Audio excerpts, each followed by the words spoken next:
you're trying to organize and coordinate the offense here. Is your job the hardest of anyone on the staff?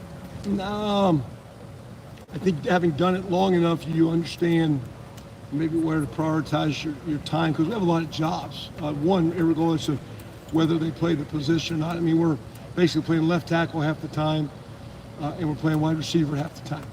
So, I tell a recruit, if you were here 2 years ago or whenever, you'd have, Bosa on the left and Chase Young on the right. And if you flex you out wide, you're going against Akuda or Arnett. So good luck, and a lot of times we get minimized, and like I never go, like Coach does pass protection drills every day. We never do it.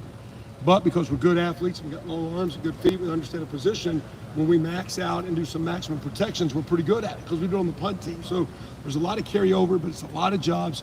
I think, I wouldn't say it's the hardest job. It kind of keeps you young, kind of keeps you going. One of the old guys asked me, young coaches, when are you going to retire? And I said, well, the first day I'm working, I'm retiring.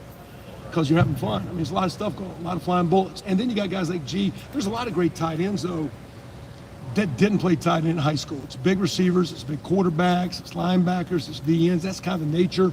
Mitch is like a big running back. It's that hybrid role. That's kind of the norm. So what they bring is a lot of athleticism. A lot of times, like, G hadn't done a lot of blocking, or Cade having played, but they've played a lot of ball, so they understand concepts and they understand defense. So in some ways, they're very, very smart. So it's a challenging position, takes a lot of time. It's a developmental position. It's a developmental game. We recruit well. We're still a developmental program, but it's one of the hardest jobs, positions to develop.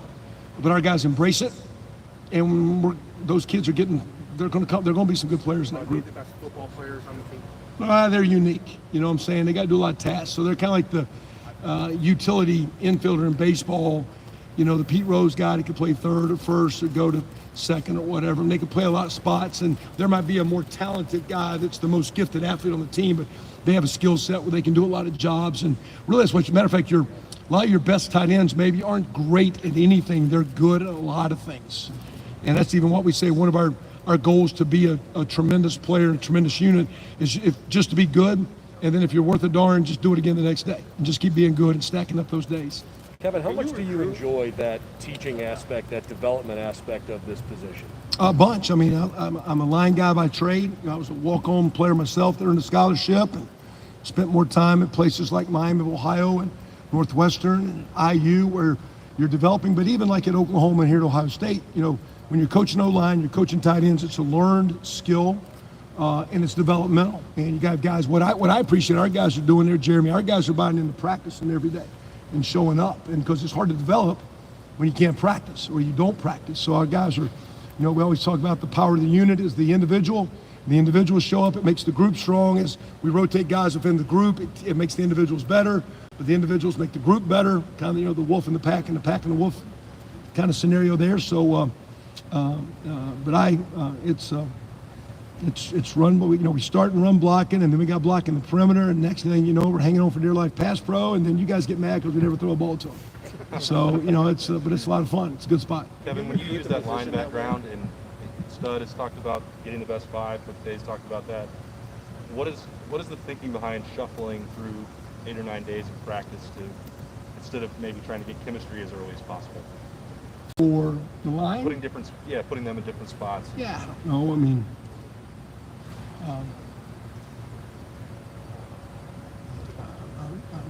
your chemistry is kind of built with just the bond of being with the group all the time. More than just me and you are partners for life. You're going to have injuries. You got to rotate guys through. You got to play with me. I always thought you needed 3 guards, 3 tackles, and you needed 8 to win with. You need a second center, and you need 3 inside guys and 3 outside guys. And same thing in tight end. I think, tailback, we're going to need 3. And receivers, we need 6, 7. And so to me, we play a lot. I think the way Coach Day does things, the way the game's evolved, there is a lot of year-round ball with, your summer program. You're kind of playing all the time, so they spend a lot of time together. So I don't think it's fragmented. All of a sudden, the guy shows up, and who are you? Matter of fact, and those guys know. They know what certain guys' skill sets are. So, I guess it takes a little. I think the hardest thing used to be back in the day when you were under center and getting that snap. and the quarterback feeling comfortable managing a snap with different centers that when it's under center, but now in shotgun, I don't even know if that's what it was. So you know, I think everybody says, who's your starting 11? I think we need about 18, pushing 24 guys to win this league on offense that can play, and that's what we're going to battle for. If you guys go with the lineup with Dewan at right tackle and Thayer inside, is that the biggest line that you've been around? I mean, yeah, you know, they're pretty athletic though. It's nice to be big. Those cats can move a little bit now. I mean, you know, Paris got Nick Petit's very athletic. You know, I mean, the athleticism of that unit is maybe more impressive than size, and then their ability to perform. So, and again, it'll be interesting, you know, as it shakes out going forward. Nothing's again etched in stone. And we're just trying to. Matt Jones is playing well. Harry's come back healthy, looks good. Luke Whippler, young player. Josh Fryer, young player. Really impressed with Donovan Edwards, young kid, tremendous young player. So we're going to have more than 5 that we can play with, and that's encouraging. It's exciting. You were talking about the fact that most of the guys in tight end room actually weren't tight ends ever until they got here. At least 2 of them were cross tight ends before they got here. Could you just use that formula in recruiting and go find a wide receiver and just tell them the whole time, listen, we want you to be a tight end? It's a little hard. Like Jeremy and Joe basically were called tight ends, but if you watch their high school tape, they flexed out the whole time. You know, Jeremy played flexed out tight end, caught fade balls. I don't know if he seldom, if ever, played tight end. He played some defensive end. He was a kicker. Joe was flexed out and a great pass receiver. G was the same thing. You know, Cade was a tailback guy. They wouldn't even let me talk to Cade when he was coming out. They wanted to play defense. I'm like, man, his body says tight end to me, and that worked out good. So to me, it's body types, the bone structure. It's not how tall you are, and it's not how much you weigh. It's really just the girth and width of your shoulders, your knees, your hips, hands, that you can have the ability. Like, you know, G right now is a little light, you know, pushing upper 220s, pushing 230, but he plays strong. If we put a bench out here and start a bench, and he'll be maybe the strongest tight end we got as far as bench. So to be a little light, he still plays with speed and momentum. So you know, he's really probably 6'3"ish, not a 6'5" guy, but he's thick enough to be a tight end. So everybody's a little bit different. I know that he came to you guys with the idea, but when you guys were recruiting him, did you, to the point of his body type, did you see it at all? You thought he had? I personally thought he had a chance, but there's also a niche for a big receiver. So he had a chance. He would need to get. I don't know if he'd be tough enough. He's plenty tough enough. The best thing about him and Joe and Jeremy, they were flexed out guys. They could be big enough, but they have been raised and come out of programs where they're actually tough. Like, I don't have to I mean, they'll put their face in there and they'll block you and they'll strain, and they don't play like a guy that shies away from contact. There's something in their upbringing and the way God made them and their coaching. They mix it up, and that to me is because that's the hard thing from a skill guy. Sometimes quarterbacks, some of those big tall quarterbacks can become tight ends, but some of those guys maybe don't want to mix it up. So everybody's a little bit different, but I think that's a skill that you don't put a clock or something on, but those guys are tough enough to play the position, and I think they're tough enough to develop, because it takes some toughness to want to hit the weight room and eat and rest like you need to rest to play that position. Kevin, I want to ask you an offensive coordinator position question. Could you give your assessment of the quarterbacks at this point? I mean, you know, we're gaining on it. I mean, you know, it's a long way to get big day tomorrow for the scrimmage. It's still another week, and I mean, Coach hasn't really said anything other than I think his plan was to kind of go through the bulk of it, and then we got almost 2 weeks, 12 days coming out the next weekend to kind of figure it out. So we'll just kind of keep riding. They're working hard, competing. Corey's doing a great job with them. We're doing as much as we can to do as much group work, and whether it be a group of receivers running routes with them or tailbacks and time up. I mean, they're seldom by themselves. They're with someone, working a unit, a group, and they're getting a lot of plays, and they're being pushed, and they're looking good. They're talented. And the way we can run the ball, I think, and the receivers they got, they're going to get a nice car. You know, they're going to get some nice. They got a nice little vehicle to drive. And we'll see who can put their hands on and steer it the best. Yeah, that's the next question. Is they're walking into a situation where they've got an incredible supporting cast.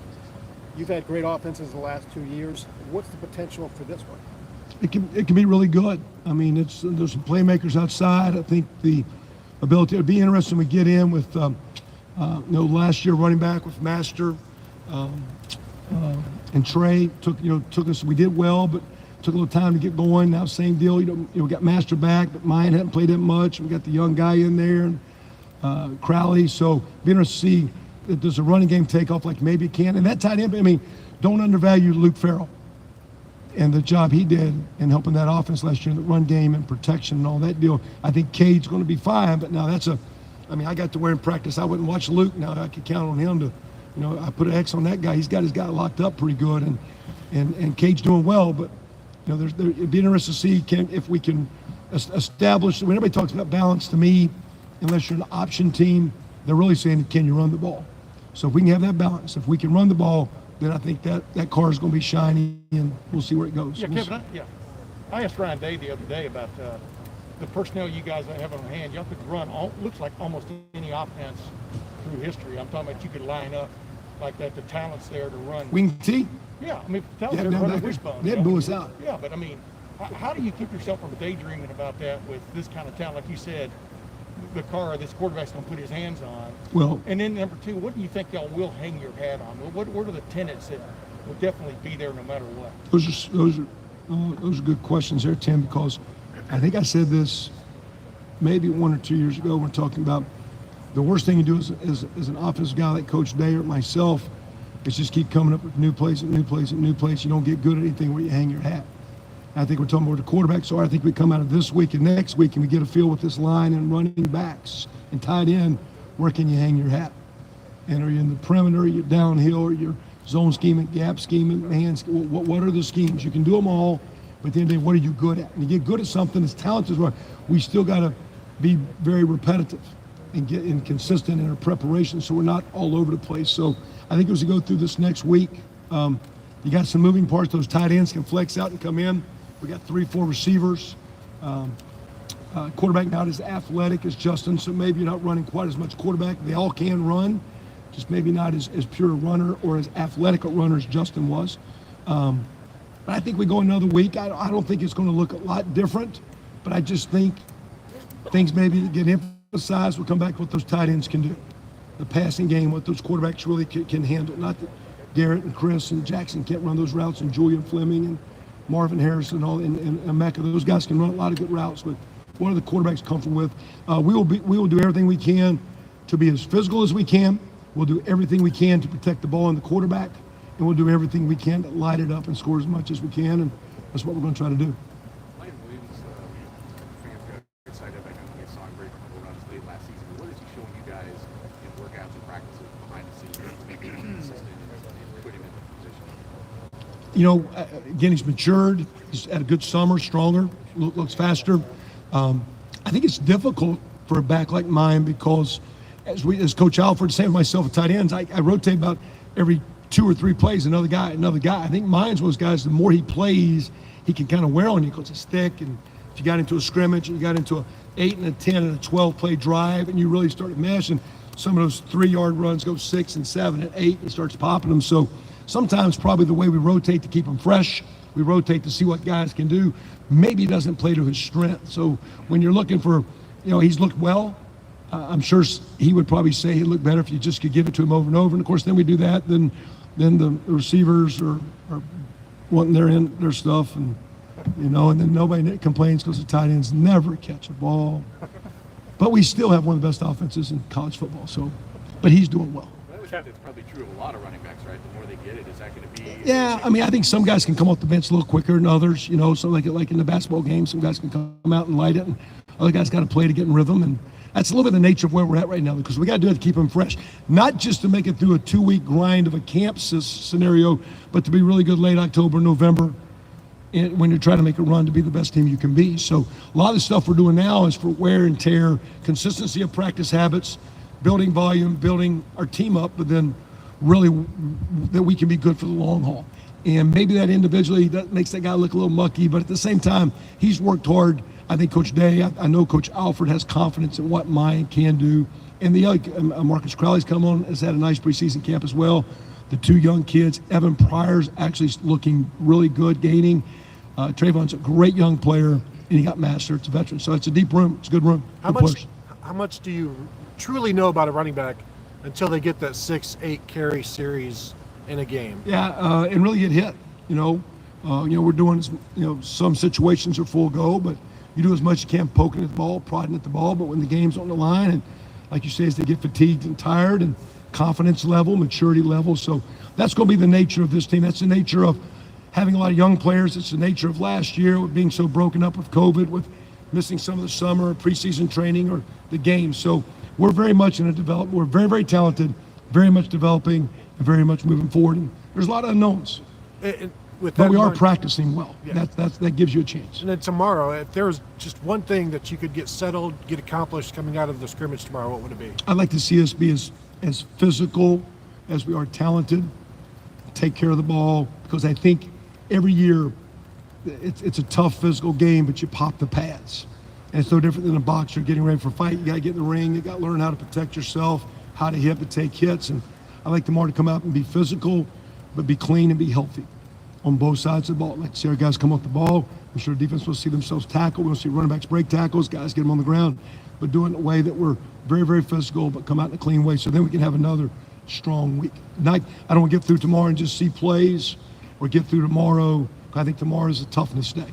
And I think the end of the day, this game's about competing and being resilient, being tough. And I think that's what tomorrow gives us a chance to gauge 2 weeks plus out, where are we as we start this journey. Kevin, we saw Thayer out here on Tuesday. We didn't see him yesterday. Was he able to do stuff today, or just where's Thayer? Excuse me?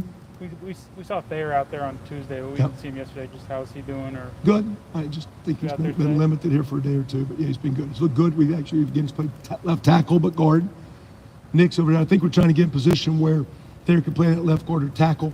Parrish can play that right guard or right tackle. So we're playing on the right side. So you're keeping the right hands for that chemistry. You're keeping in the right-handed stance. The calls are the same. The play side's the same. The back side's the same. So that's a part of the process of maybe those second tackles or those talented guards, and they're working in unison on that right side. So the recall, the play call, the blocking scheme, the calls are the same. What we do in zone play to right guard is very similar to right tackle. So just kicking over 2 feet and rock and roll.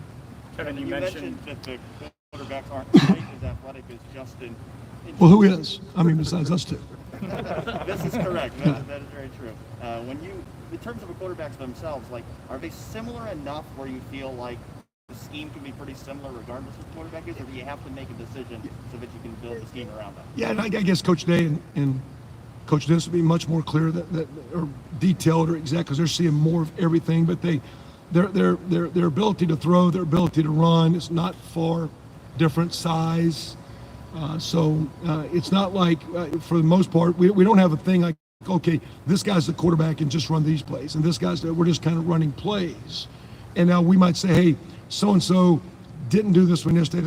Hey, let's give him that look again. Let's help him gain on that play because it wasn't what we wanted. But it's not like we have a menu of plays for Jack or CJ. We don't have a menu for those guys at all. Do you guys need that quarterback run? I mean, Kyle as well. So. even when Dwayne was here, there was a little bit of it. Does that need to be a threat, the quarterback run? Yeah, no, it's nice. And even if not run, it's nice to have the run, but sometimes you just got to extend the play. You know, one of the best things of Justin was that the quarterback run, but he can make a little chicken salad sometimes when it wasn't the right piece of chicken. He could still make a play, because you're going to miss a block, you're going to miss a blitz, and protect yourself, protect the ball, and once in a while, extend the play and make a scramble play on third down where maybe it's not there, protection breaks down, but I can move and extend the play and move the change. And so whether it be movement throws, in your sprint outs or bootleg passes, it's always nice to do, I guess, to technically move the launch spot, as us quarterbacks or coaches will say we're moving the quarterback. But, sometimes it's nice they account for him in the run game, but it's really nice to just make a play when it's a little muddy and you can buy a little time. Like Dwayne was tremendous at buying time, staying in the pocket, keeping his feet underneath him, and delivering the football. And we can say he wasn't maybe as athletic as Justin, but he moved in the pocket naturally and very athletically. That's why he had a phenomenal year. So what kind of chicken salad are you getting in camp? Pretty good. Pretty good. We're trying to figure out if we're going to cut up the pickles or go with the celery, with that. And are using Duke mayonnaise. My wife's vegan, so we use Vegenaise. Next question. I got a jar of Dukes on the bottom refrigerator door if you needed those. That's your NIL? Is that your NIL? Two more questions. Kevin, Sonic Garrett was something in practice today. Is there any concern about No, he was good today. Yesterday, just so his guys again with just the amount of running sometimes, and that's the best thing. Coach Mick is first of all, Coach Mick will look at running and say, if you can, please do red zone 7-on-7. sometimes we're doing it not for scheme, but to take the volume of running off. So I think we just had a situation with him that we were just trying to minimize some workload because he had the most work this summer of any player when they tracked distance, ran, and speed. He was known, so he's had a little bit. So I think we're trying to, again, we're talking not just to get to Saturday or not just to get to the opener, but as we go through the season, the wear and tear on these kids' bodies.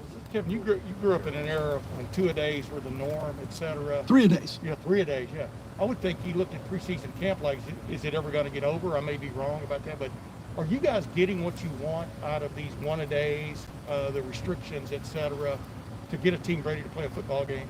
I think from a scheme standpoint, we're actually, the first rule they did this year is they allowed us to wear these spider pads the first 2 days of practice. Well, they used to just wear helmets. We still did team, and players were hitting their helmets on shoulders and their collarbones, and the linemen tell you it was horrible. You did not like anything about this practice at all. And I think wearing the spiders actually was more healthy for the players. So we started, I think, putting our players in healthier position by allowing them the pad. Now, it still wasn't contact or to the ground or tackle. With the walkthroughs we're getting every night, we're probably getting more plays than we've ever gotten, more schemes than we've ever gotten, more signals, more formations, more adjustments, more blitzes, more defenses. So we're probably farther along schematically with what we've thrown at them. What you want to make sure at the end of the day, though, it's still blocking and tackling. And that when it comes time to have a padded day, and if you're a player and it's a padded day, and you have a chance where maybe 1 or 2 or 3 of those padded practices go by you, or maybe you couldn't go because you were nicked up, those could catch you because there was only 9 truly padded practices before the first game. So as we go, it's the ability to be very efficient with your time. It's been Coach Day's mantra all camp. Very efficient.